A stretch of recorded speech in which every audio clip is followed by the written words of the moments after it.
We now have the pleasure of being joined by Dom Amore of the Hartford Courant, an expert on UConn football. Dom, thanks so much for coming on today. Really appreciate it. Thank you, John. Thank you, Ethan. Thanks for having me. We're happy to have you here. Now, as far as UConn football is concerned, 2 games in, a tough week 1 loss against Utah State, before a big-time bounce back 28-3 over in-state rival Central Connecticut State. What's sort of the feeling surrounding this team right now, 2 games into the season? Well, I think the feeling is much more positive than anything that UConn's seen in the last 6 or 7 years, at least. I think there's much more of a feeling that things are going in the right direction, and there's much more of a feeling that UConn has the right leader, a leader that it could trust to build its program, a very competent, experienced coach in Jim Mora. Beating Central Connecticut usually is nothing to write home about, but UConn lost to teams like that in recent past. They lost to Holy Cross last year, barely beat Yale. They lost to they've lost to other 1AA or FCS schools. So that in and of itself, at least UConn won the game decisively that they had to win. And Utah State, where they were 28-point underdogs, very respectable. They jumped out to a 14-0 lead, and they were 4 points down midway through the fourth quarter. So I think, for the most part, I think it's a pretty positive vibe around UConn. How that translates this week, of course, remains to be seen. Absolutely. And you go back to week 1 against Utah State, and in the very beginning of that game, the Huskies lose their starting quarterback into Taquan Roberson. How does that hurt this team in both the short term and the long term when it comes to who's stepping in now and what really the whole season outlook looks like after his injury? Well, I think that the plan all along was to develop Zion Turner to be their quarterback. I mean, the other guys were transfers who were brought in I think to be kind of stopgap guys or maybe to play this year. But I think the hope for Jim Mora was to have Zion Turner eventually take over and lead this program. It just happened a little bit sooner than he wanted, happened a little bit under circumstances that he wouldn't have wanted. But I think in a way, short term, it probably hurts them because he is a true freshman and he's likely to make some mistakes that might cost them a game that they could win. But in the long term, he's going to get experience, and they're going to know fairly certain whether or not he can be a guy that can lead this program on the field for the next few years. So I think it's short term, it's going to hurt. Long term, it might be for the best to play Zion and let him get experience. Have you seen some of that inexperience with Turner rear its ugly head so far through these first 2 games, or has he held the fort down pretty nicely? Well, there certainly have been plays that look like true freshman plays. A few interceptions that he shouldn't have thrown, a few balls he forced in that he shouldn't have.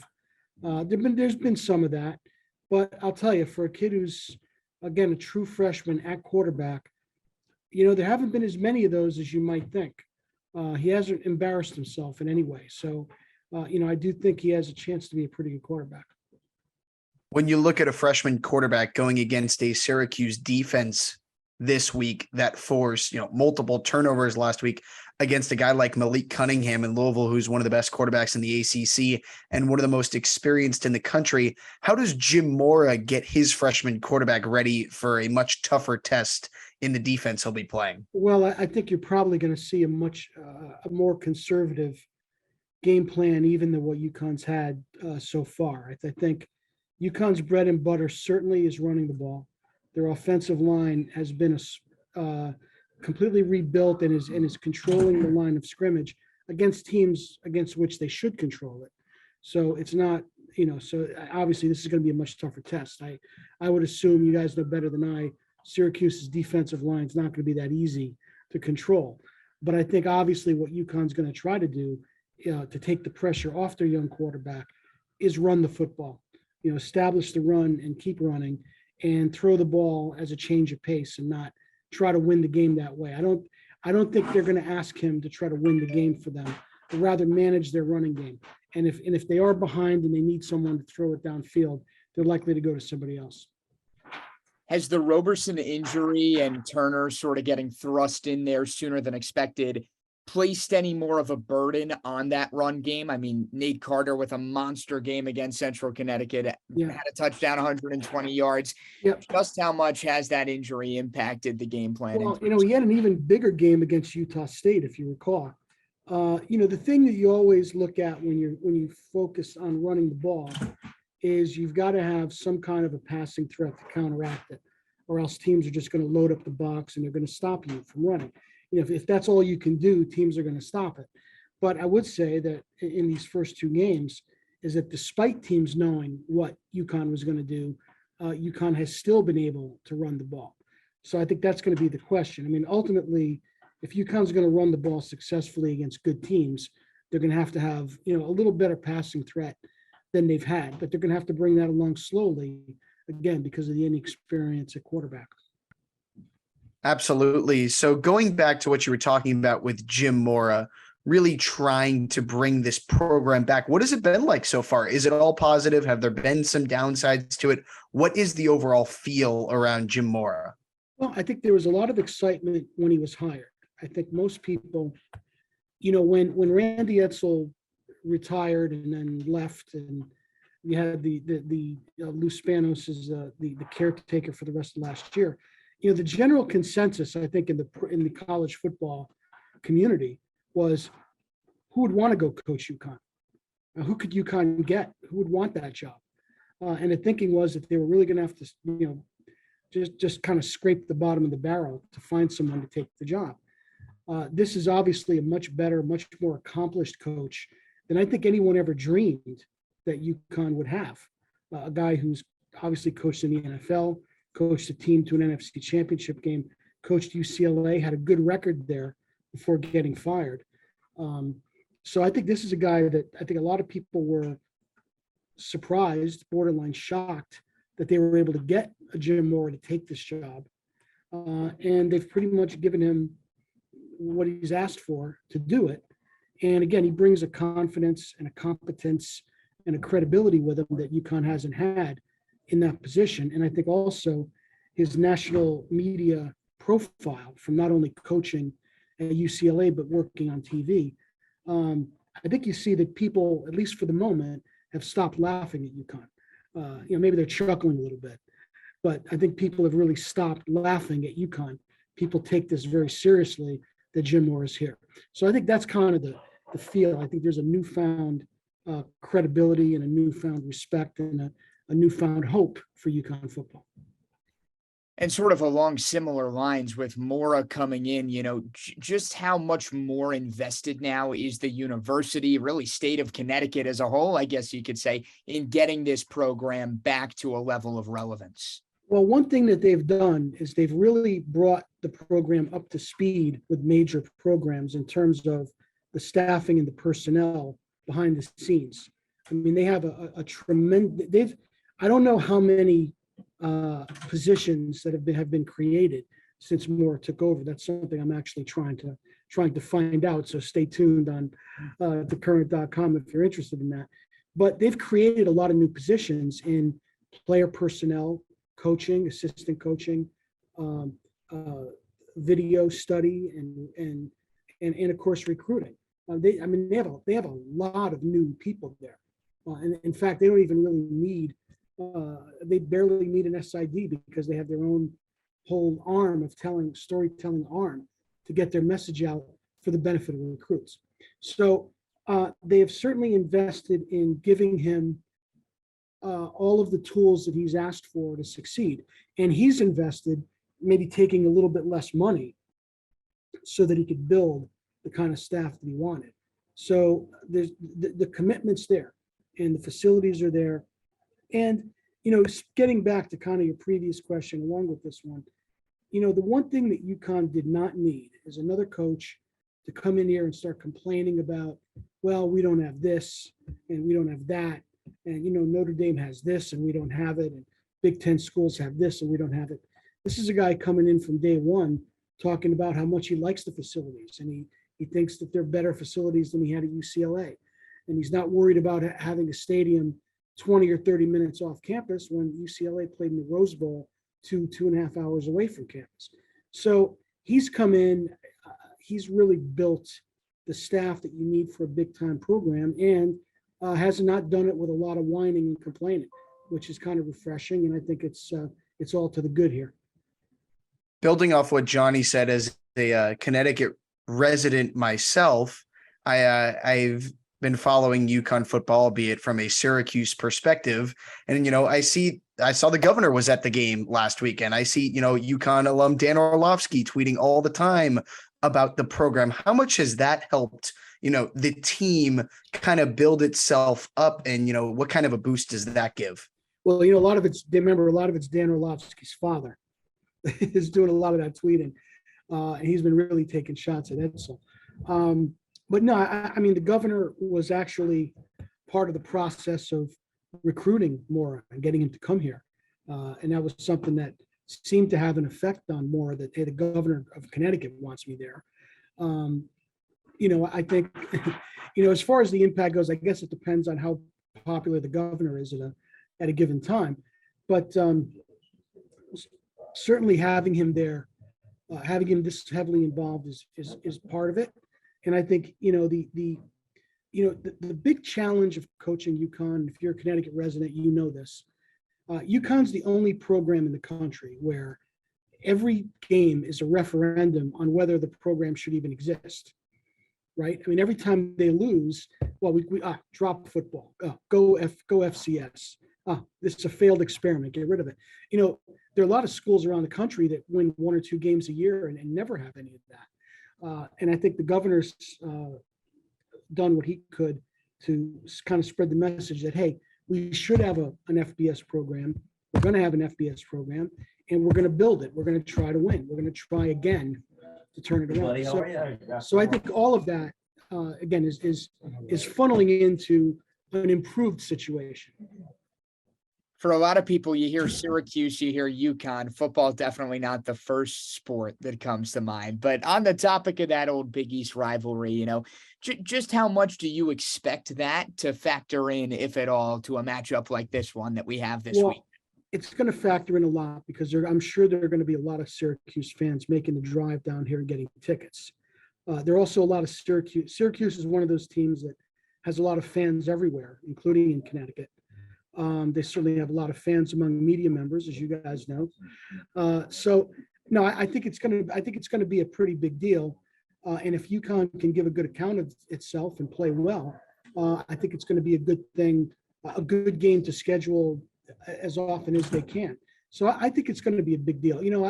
I'm a believer that a lot of what's happened to UConn was kind of beyond its control. That if the old Big East had stayed together as a football conference, Syracuse, BC, Pitt, Miami, etc., with UConn, that it would have been successful, and UConn football would have been successful. These schools obviously did what's best for them, and they left. No sense rehashing that. But I think UConn versus Syracuse in any sport, including football, can be a big deal anytime they play. So do you see any extra motivation? Like, do you think Jim Mora realizes what the ramifications of a game like this are, even though it's his first meeting with Syracuse as a head coach? Syracuse has won the last 3 meetings between these two teams, but that's very sporadic and goes all the way back to 2012. So from a player and coach perspective, do you think it means as much to them as it does, maybe the media or alums? Well, it certainly means a lot to the players, and it means a lot to Jim Mora in the sense that given where UConn has been, and given where it's coming from, they've got to get wins. They've got to start winning games. And last week was a step, but now they've got to start maybe winning some games that people don't expect them to win. And this would be one of those. I'm not, I'm assuming that Jim Harbaugh is not losing any sleep over playing UConn next week. I don't expect much in that game, but this is a game where I think UConn can be competitive, and being competitive here as they were at Utah State would be a really positive step for this program. So, I do think it's important to Jim, and I think it's important to the players because it's another opportunity for the program to make a statement that, hey, we're not a joke anymore. We can play with teams that are perceived as being much better and higher than we are. And the fact that Syracuse just took down Louisville by 24 points in a game where they were underdogs initially would certainly bode well for UConn should things go well for the Huskies this weekend. But on the topic of that 31-7 win, how much does that factor in from a UConn standpoint that you're getting a Syracuse team right now that it really flexed its muscles week one? I'm not sure how those things kind of play out week to week. I mean, you could say that if Syracuse had lost 31-7, that they might be angry as heck and come in here ready to like destroy UConn. But certainly it gets your attention that I believe Syracuse was picked near the bottom of the ACC in the preseason poll, and Louisville was more middle of the pack. So for Syracuse to win that game the way they did, I'm sure that certainly gets your attention that this is a much better Syracuse team maybe than people thought going into the season. So if people looked at that around here, looked at that as, hey, we could win that game. Syracuse isn't a vintage Syracuse team. They probably feel differently now and feel like, hey, this is a good Syracuse team. We've got our work cut out to stay in the game. Absolutely. And you look at last week and it was Garrett Schrader and Sean Tucker for a revamped Syracuse offense. So when you look at this UConn defense, how are they going to game plan to stop what is a potent offense right now? Because Tucker, he might be a day 2 draft pick next April, and Schrader looked terrific, was the highest graded quarterback by Pro Football Focus last week. So what do you think the focus of the UConn defense is in practice this week to slow them down? Well, I think the biggest thing for UConn on both sides of the ball is what they can do up front. UConn had trouble controlling either side of the line of scrimmage against any opponent last year. They've got 40 new players. A lot of those players are in the trenches, and we've seen their offensive line do a pretty good job of controlling the line the last couple of weeks. The defensive line certainly controlled the game last week on that side of the ball. So I think it really starts there. UConn has very good linebackers, as you probably know. Jackson Mitchell, Ian Swenson among them. They've got some athletes in the secondary. But I think the focus for UConn has to be control, to hold their own at the line of scrimmage on defense, as I would expect them to do on offense.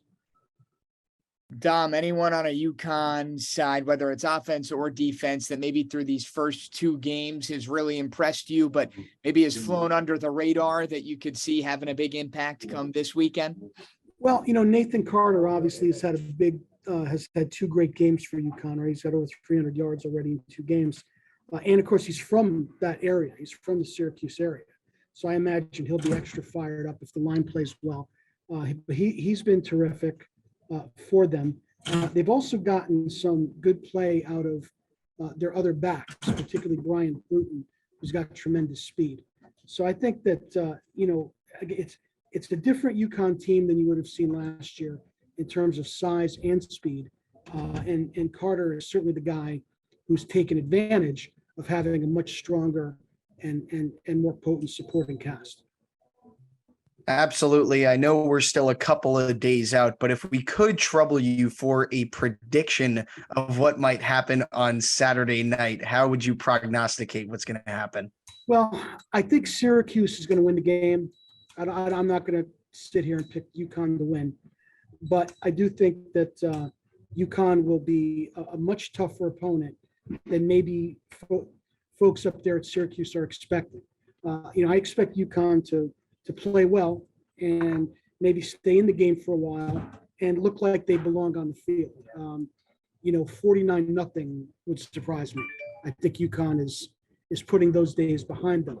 But I think so I don't think UConn is quite ready to win a game like this, but I do think they're ready to be competitive. And so I don't know, what's the line on this game? I saw it opened at 20 plus for Syracuse. Yeah. I don't know what it's down to now, which surprised me, frankly. Yeah, I could see UConn being in the game well into the second half before, maybe wearing down a little bit and losing, and that spread will probably be right around, where it is. But I think UConn is better. I think people will see that, but I'm not sure if they've quite risen to this level yet. If that's fair enough. UConn trying to get above 500 at 1-1 right now after dropping their first game, winning their second. Syracuse trying to make it a perfect 2-0 start this weekend against the Huskies. That's Dom Amore of the Hartford Courant. Dom, thanks so much for coming on today. Really appreciate it. Thank you guys. Enjoyed it. Anytime. Good luck.